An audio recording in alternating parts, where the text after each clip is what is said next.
Bonjour Edouard. Bonjour Cédric. Nous nous retrouvons, nous avons changé d'année, nous sommes en 2026. Oui, 2026. Alors l'actualité est toujours très riche, nous allons en parler. Et on va d'abord présenter nos vœux à tous ceux qui nous regardent, les remercier pour leur soutien. Et puis leur souhaiter pour eux, pour leurs proches, tous les vœux de santé, de bonheur et de réalisation de leurs projets.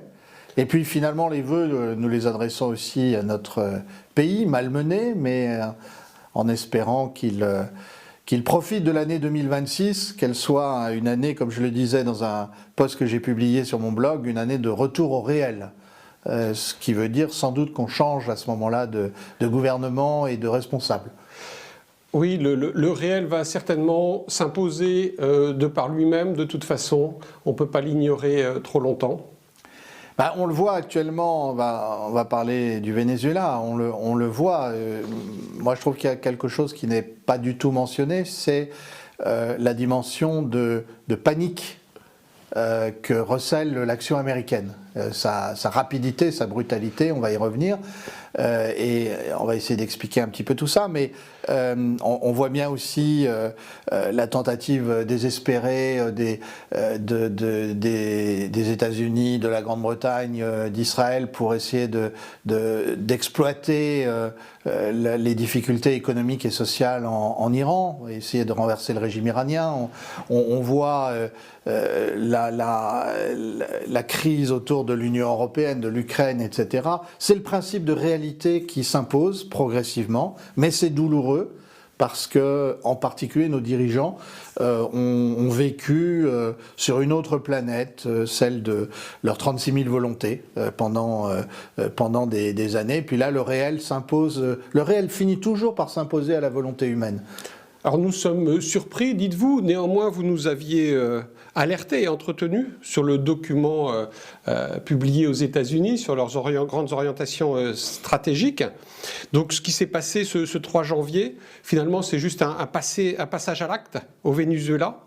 Ce document nous indiquait déjà, sans l'ombre d'un doute, que le continent nord-américain, enfin que le continent américain du nord au sud était le précaré des États-Unis.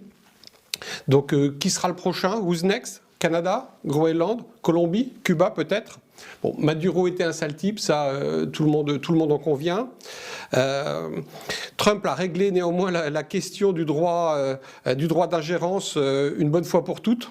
On n'aura plus besoin d'évoquer à la Kouchner le droit d'ingérence humanitaire, de porter des sacs de riz pour justifier nos opérations. Donc là, que s'est-il réellement passé? Quels sont les enjeux? Et qu'est-ce que ça va modifier surtout dans les rapports de force entre les grands blocs de pays, entre les États-Unis et le reste du monde? Alors, je me permets de réagir sur un point pour commencer. Maduro était un sale type, dites-vous, tout le monde en convient. Qu'est-ce qu'on sait vraiment sur Maduro? Moi, par exemple, j'entends dire par beaucoup qu'il aurait truqué l'élection en 2024. J'en sais rien, j'ai pas de preuves. Il est certain qu'il n'est pas du tout en pointe sur le trafic de drogue. C'est pas par le Venezuela que ça passe.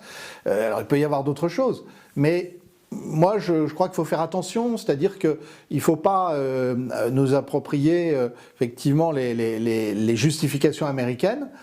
Et puis surtout, sauf preuve du contraire, il était le président légitimement élu du Venezuela.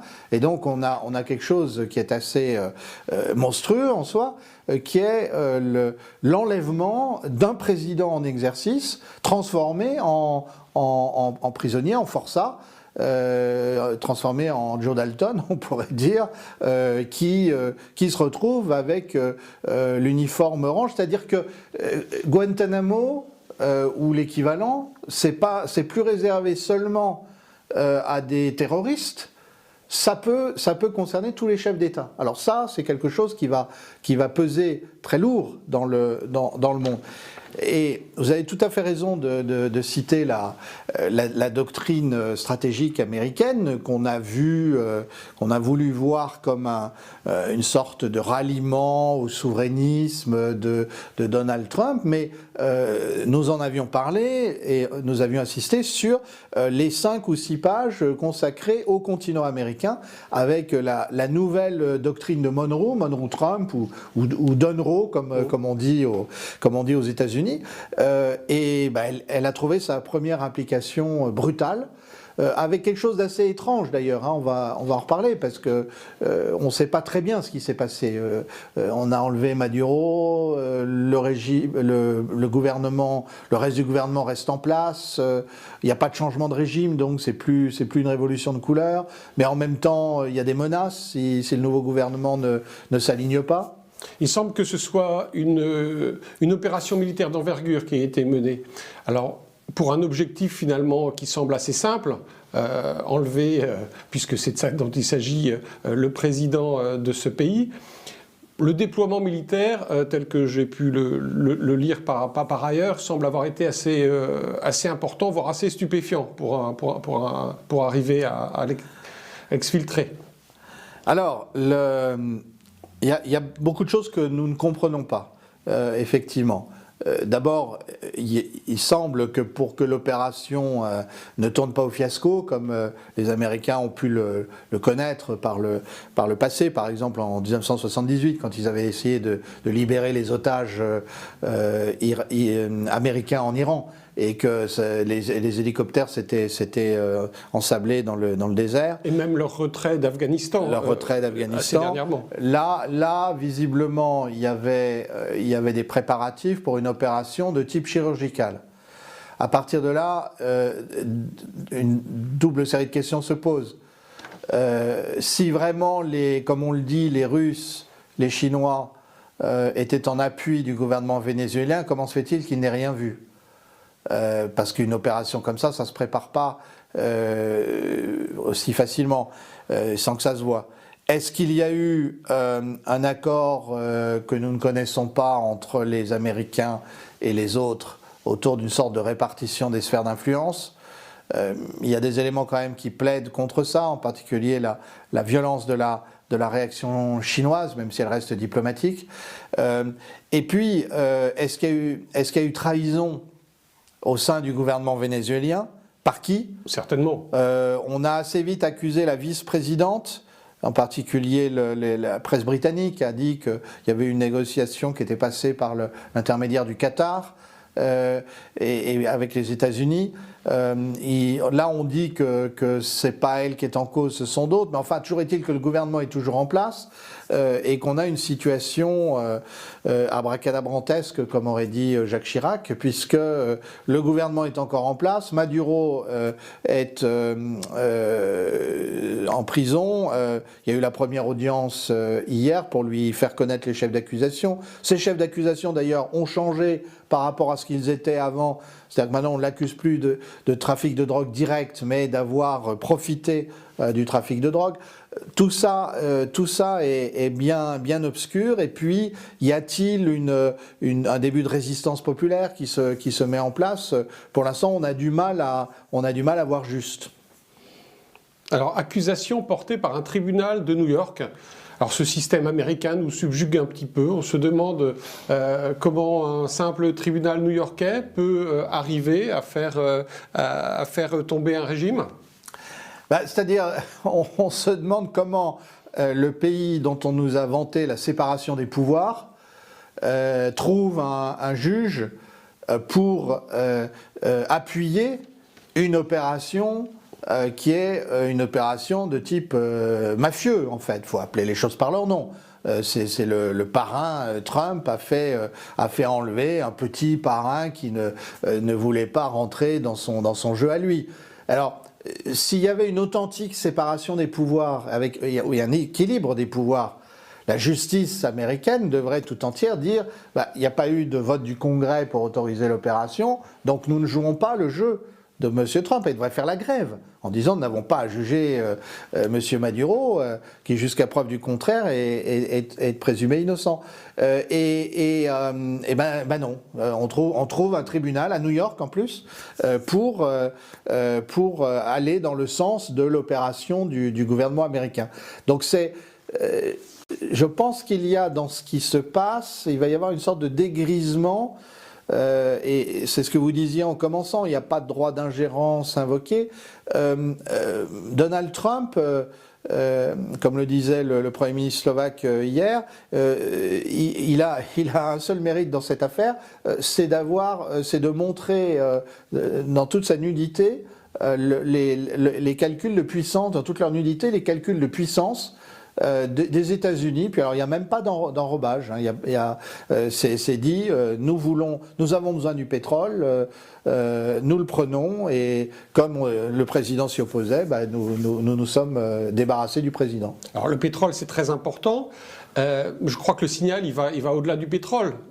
C'est pour les pays d'Amérique du Sud, pour le Canada, peut-être même pour le Groenland, c'est-à-dire, et donc avec les répercussions que ça va avoir sur la Chine, qui s'intéressait quand même aussi à l'Amérique du Sud, c'est je suis ici chez moi, je fais ce que je veux.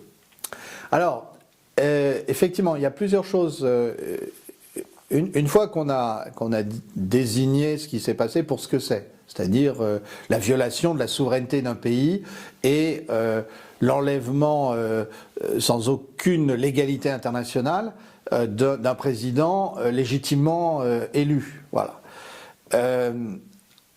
Une fois qu'on a dit ça, on est d'accord. On reviendra peut-être d'ailleurs tout à l'heure sur l'effondrement moral, intellectuel d'une grande partie de la classe politique française et du gouvernement. Mais une fois qu'on a dit ça, on va regarder ce que ça révèle de la situation des États-Unis.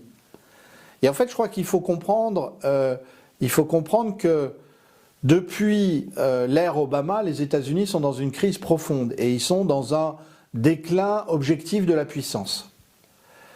La force du premier mandat de Donald Trump, c'est qu'il avait tiré le signal d'alarme et il avait pris un certain nombre de mesures pour défendre le dollar, pour recentrer les États-Unis sur leurs intérêts immédiats. On sait que ce programme, il a heurté de front l'establishment, en particulier démocrate, ce que certains appellent l'État profond, que moi je préfère appeler le pouvoir washingtonien, qui sont ou le globalisme, et ils ont empêché Donald Trump d'être réélu en 2020. J'ai suffisamment parlé dans d'autres vidéos des circonstances de ce coup d'État en fait qui a empêché le président légitimement réélu d'entrer à la Maison-Blanche. Et on a eu pendant 4 ans une obstination autour de Biden des vieilles élites pour continuer comme avant et refaire comme avant. Alors que Trump avait dit non, ça ne peut plus continuer comme avant. Et je pense qu'on ne mesure pas le degré absolument catastrophique du quadriennat Biden, avec une inflation monstre, avec l'impasse des énergies nouvelles, pas suffisamment travaillées, avec les 2 guerres, le déclenchement provoqué de la guerre d'Ukraine, la guerre de Gaza et tout ce que ça implique. Le poids du dollar, l'effondrement du dollar. Alors, avec une pression inflationniste comme on n'en avait jamais eu, mais c'est la combinaison de tous ces facteurs, c'est-à-dire une dédollarisation qui commence déjà sous l'ère Biden à cause des sanctions contre la Russie, et le reste du monde qui se dit mais on va pas laisser nos avoirs en dollars parce qu'on va être sanctionné un jour pour un oui, pour un non. Voilà. Et à ce moment-là, c'est ça qui est le caractère frappant du second mandat de Trump, et son caractère presque tragique, c'est-à-dire les Américains l'avaient réélu en 2020, donc ils l'ont réélu en 2024, sans aucune contestation possible. Ils ont confirmé qu'ils voulaient bien que ce soit lui qui préside les États-Unis, mais entre-temps, l'état de son pays s'est profondément détérioré. Et la puissance américaine s'est profondément détériorée. Et à ce moment-là, Trump se trouve dans un nouveau rôle qui n'est plus celui du repli tranquille vers une souveraineté américaine exercée avec plus de discernement, mais qui est celui d'un néo-impérialisme parce qu'il a le sentiment de lutter contre le temps. En plus, il a 78 ans. En plus, il y a les élections de mi-parcours en novembre 2026.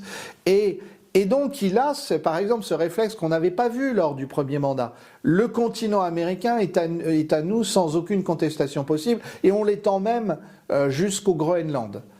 Et ça, c'est quelque chose qu'on avait un peu perçu pendant la campagne, mais qu'on a vraiment compris que quand Trump a commencé, et il est diablement sérieux sur ce sujet, d'autant plus que sa première année au pouvoir lui a fait mesurer très concrètement la portée de ce déclin américain. Il a perdu le bras de fer commercial avec la Chine.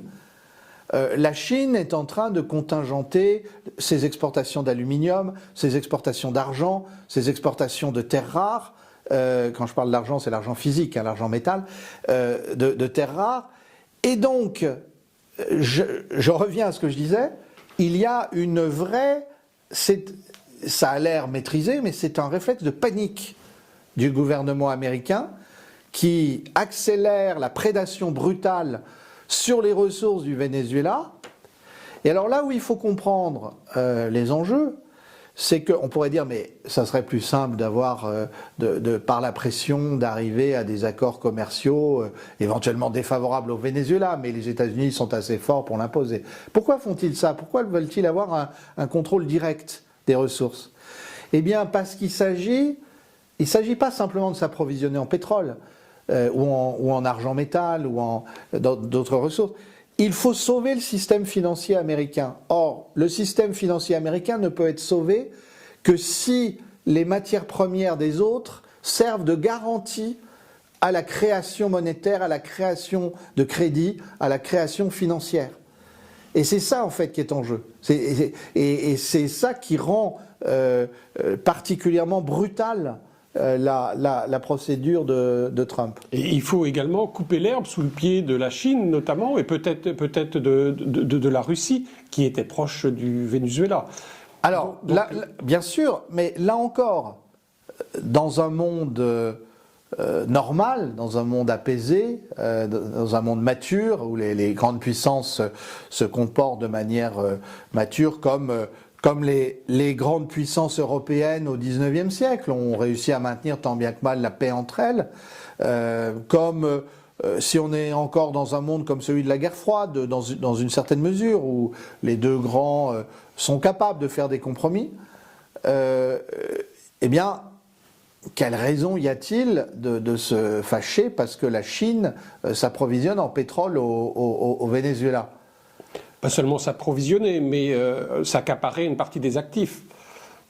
Oui, mais enfin, ça c'est des choses qui normalement doivent se régler. Ça peut se régler contractuellement, ça peut se régler par la négociation diplomatique, Mais là encore, je pense que le gros problème qu'ont les Américains, c'est que il y a l'affrontement entre deux économies aujourd'hui.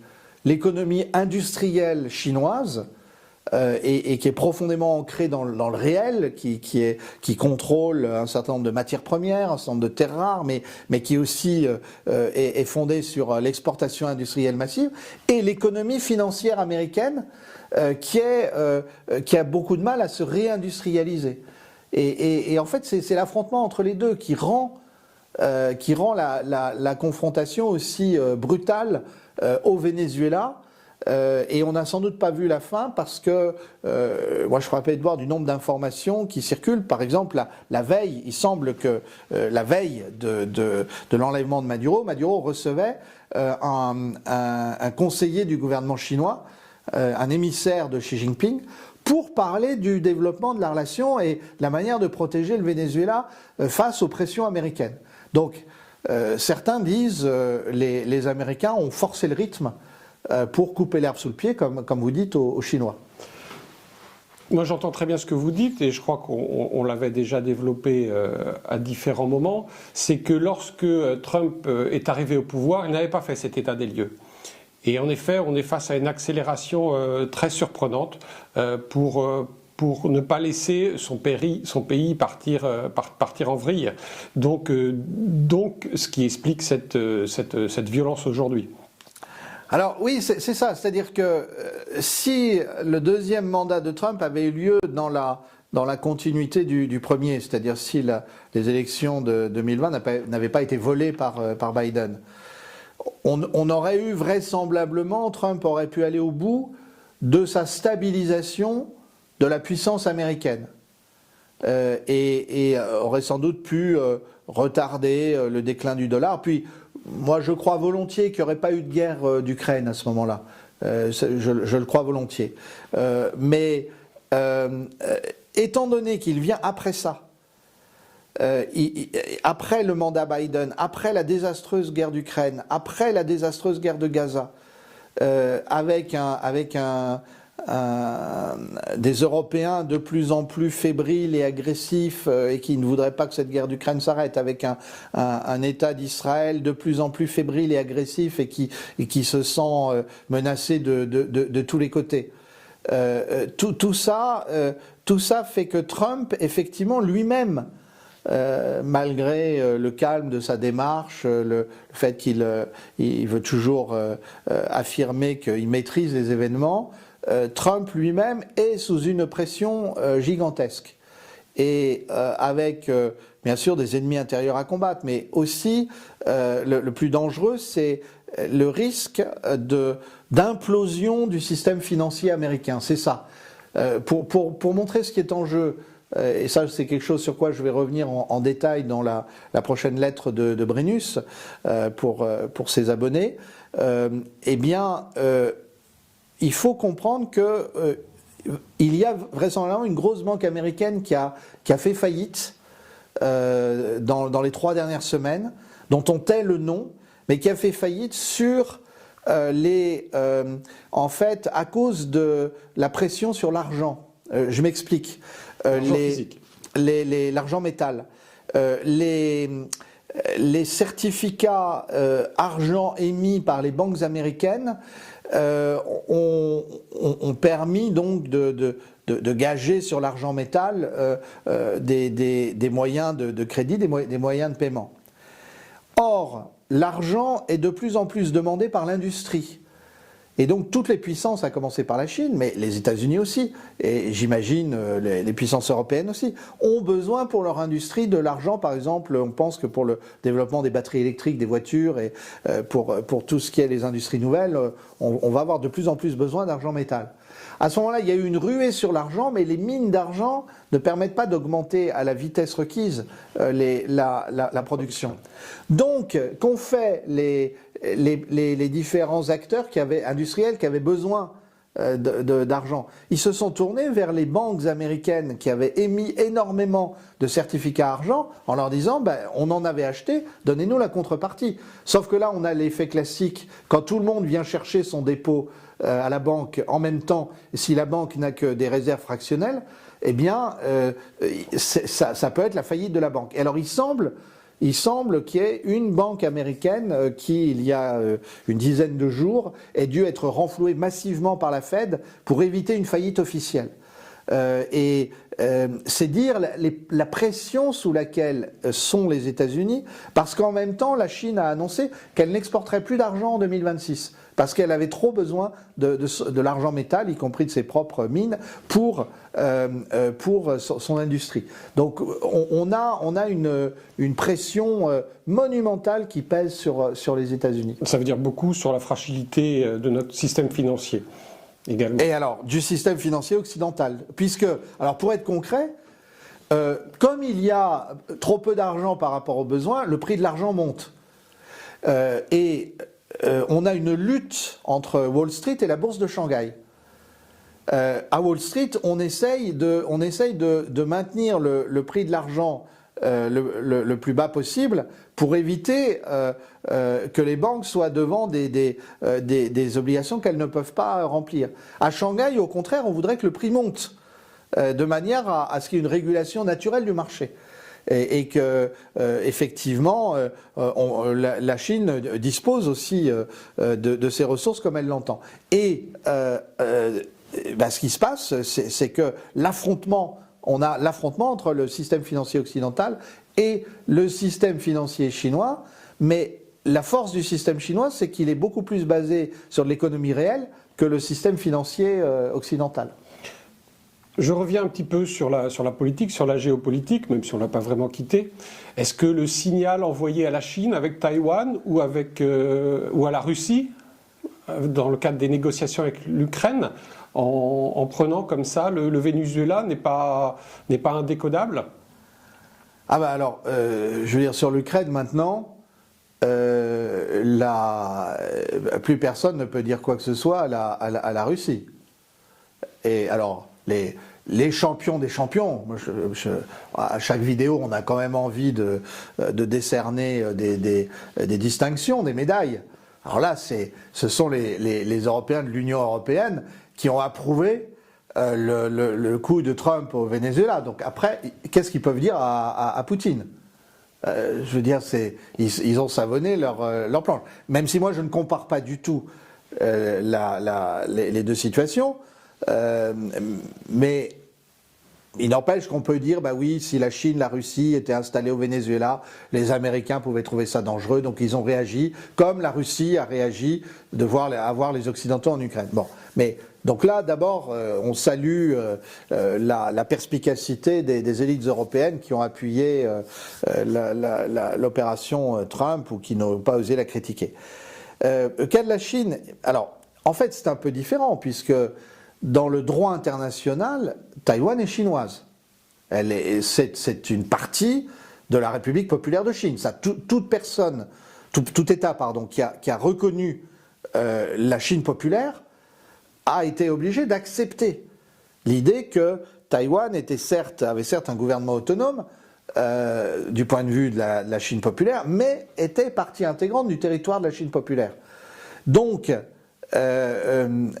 la Chine n'a pas besoin qu'on l'autorise à récupérer ce qui est à elle. La question, c'est de savoir si la Chine décide de contrôler directement Taïwan. Et c'est là que, effectivement, les Chinois peuvent dire, vu comme vous vous comportez au Venezuela, nous on va accélérer la procédure à Taïwan. Mais je pense qu'ils ne vont même pas en avoir besoin, parce que le coup terrible que Trump porte au leadership américain, c'est que quelqu'un me disait l'autre jour, en fait, quand on voit le comportement américain au Venezuela, on a la nausée.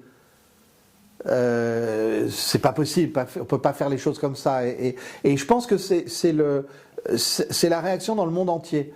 Donc si effectivement les Chinois sont amenés à contrôler plus directement Taïwan, personne dans le monde ne va protester ou va dire ah ouais mais on connaît le droit international mais et puis revenons à la Russie, vous avez tout à fait raison. Je veux dire et alors entendre Kaja Kallas, Madame von der Leyen et notre inénarrable touriste de la République